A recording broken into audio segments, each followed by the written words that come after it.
Good morning, student. Today we are going to start our third chapter of history, rural life and society. So let's start. Introduction. As the British colonial powers secured political control over the Indian territory, its political chiefs began to feel a strain of national liability. जैसे जैसे britisher की colonial power जो थी political control में आ रही थी, तो जो इंडियन टेरिटरीज के तो जो उसके पॉलिटिकल आर्टिस्ट थे उनको फील हुआ स्ट्रेन भी, मतलब उनकी जो फाइनेंशियल है वो लो कंडीशन है वो लो हो जाएगी. They had to bear the cost of maintaining the administration structure, war expenses and funds for the purchase of Indian goods for exporting to England. तो उनको इन सब चीज़ों के लिए जो थे पे करने पड़ना था जो वो एक्सपोर्ट करने वाली थी इंग्लैंड को.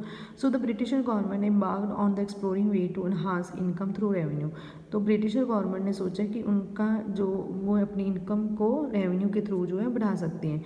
However, their policies renewed the traditional Indian economy which was agro based. तो उन्होंने एक इंडियन इकोनॉमी का जो ट्रेडिशन था एग्रो बेस्ड उसको फॉलो किया था. Villages in India were primarily self sufficient units and agriculture and handicrafts begins the main occupation of the maturity. जो इंडिया की विलेजेस थे, ठीक है, वो उनका वो एग्रीकल्चर के साथ जो थे सफिशिएंट थे. ठीक है. Land revenue was collected by the landlords और by the official appointed by the kings mainly in kind. तो जो लैंड रेवेन्यू था वो जो ऑफिसर्स होते थे, मतलब किंग के द्वारा अपॉइंट किए गए होते थे, उनके द्वारा वो कलेक्ट किया जाता था. Mostly the farmers owned the land they titled. तो वही फार्मर जो होते थे जो उनको लैंड मिला था वही जो थे ओन करते थे. नेक्स्ट है ब्रिटिश पॉलिसी अंटिल 1793. ठीक है, ब्रिटिश पॉलिसी के बारे में पढ़ेंगे हम. दी लिस्तारी सिस्टम. द लिस्तारी सिस्टम में क्या है? When the East India Company obtained diwani of Bihar, Bengal and Orissa in 1765 they continued with the traditional method of revenue collection. तो उन्होंने जब ये मेथड को 1765 में अडॉप्ट किया था तो उनका ये मेथड जो था कंटिन्यू चला था. But the official of the company exacted huge amount of from the peasant.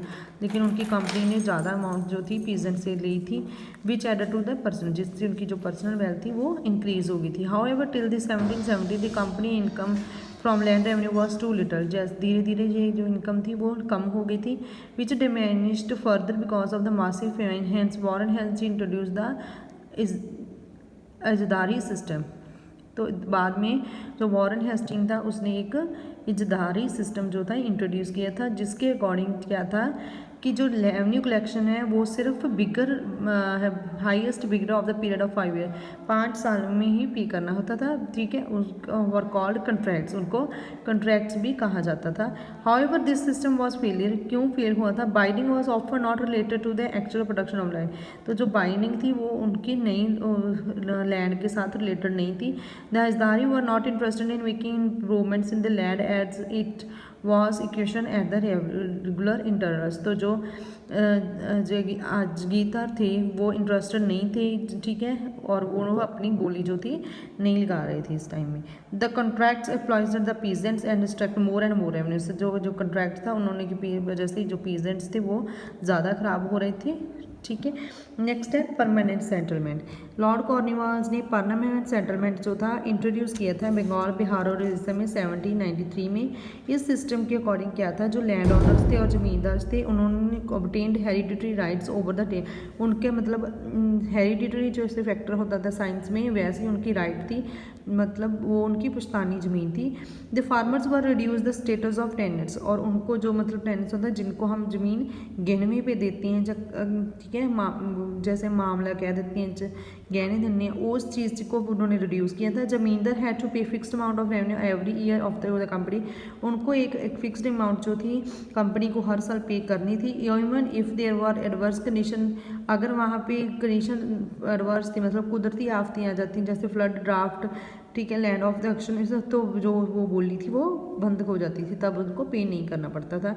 What ever remained with the zamindar after paying the revenue was its. जो बाकी जितना भी जमींदार के पास बच जाता था वो उसका प्रॉफिट होता था. The land revenue was fixed at रफली 50% ऑफ द टोटल रेवेन्यू. तो उसके पास सिर्फ 50% ही उसका रह जाता था. Permanent settlements prove to be the advantage of the East India Company. तो इसके क्या एडवांटेजेस थे? The company was assured of regular income even during the worse climate.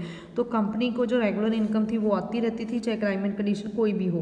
The new landlords become a class of loyalist for the company. तो जो new lands थे वो loyal बन जाते थे अपनी कंपनी के लिए, अपनी क्लास के लिए। The britisher could use a new landlords for consulting their political authority. और ब्रिटिशर जो थे नई नई लैंडलॉर्ड को फाइन करते थे कि जाके उनकी जो पोलिटिकल अथॉरिटी है वो वैसी की वैसी ही बनी रहे। Income of the company increase. तो डेफिनेटली है कि कंपनी की इनकम जो है इंक्रीज हो जाएगी। Thank you, that's all about today, rest we will do tomorrow.